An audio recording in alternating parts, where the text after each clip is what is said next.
The war in the Middle East is getting worse by the hour. Iran and Israel are now directly attacking each other, and the United States is also involved. What started as a serious conflict has now become one of the most dangerous situations the world has seen in many years. Welcome to the show. Let's talk about what is happening on the ground right now. On the night of March 8th, Iran fired a large number of missiles toward Israel.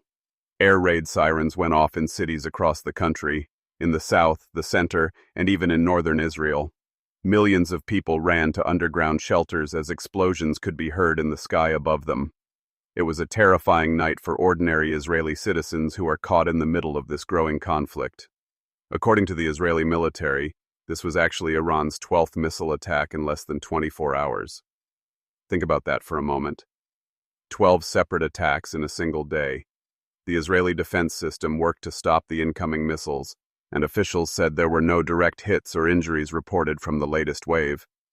However, there were some unverified videos circulating online that appeared to show a missile hitting a refinery in the northern city of Haifa, with a large cloud of smoke rising into the air.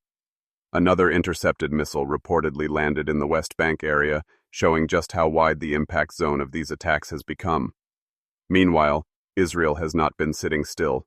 Israeli fighter jets have been hitting targets inside Iran, including in the capital city of Tehran. Oil storage facilities and refining sites were bombed for the first time, with the Israeli military saying they struck several depots connected to Iran's powerful Revolutionary Guard. A major airport in Tehran was also hit, with Israel claiming the airport was being used to move weapons to armed groups that Iran supports across the Middle East. Videos also emerged showing an ambulance catching fire after an Israeli strike in Tehran, a scene that drew significant international attention and concern. Israeli Prime Minister Benjamin Netanyahu made it very clear that the bombing campaign in Iran will not stop. He said the moment of truth is coming and called on the Iranian people to rise up against their own government. U.S. President Donald Trump also spoke to reporters and confirmed the war would continue for some time, though he did not give a specific timeline. Trump was also asked a very direct question, whether the United States had bombed a girls' school in southern Iran on the first day of the war, killing over 100 people. Trump firmly denied it and placed the blame on Iran, saying Iran's weapons are very inaccurate and that Iran was responsible.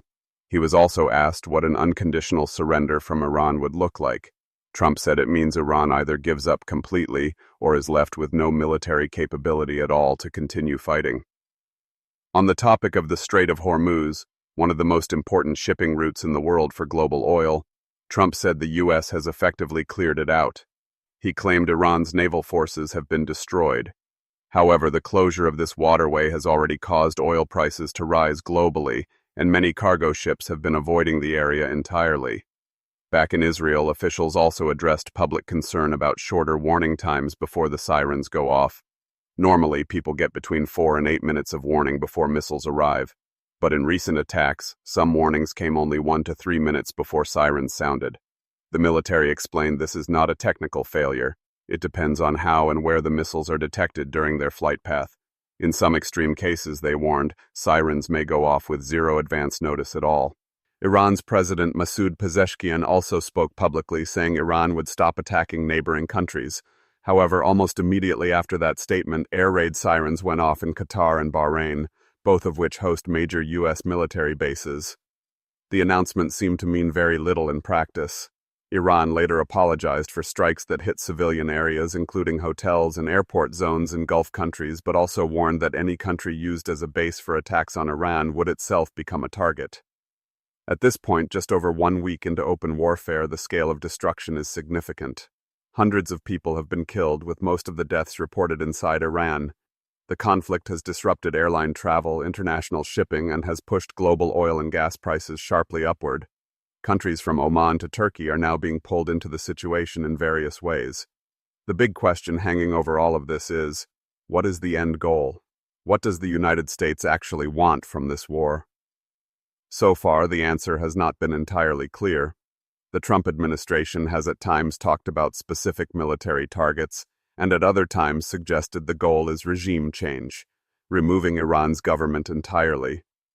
Until that question has a clear answer, this conflict will likely keep escalating. For now, the missiles keep flying, the strikes keep coming, and the people of the Middle East are living in fear of what each new day will bring. We will continue to follow this story and keep you updated as things develop. If you found this video helpful, subscribe us.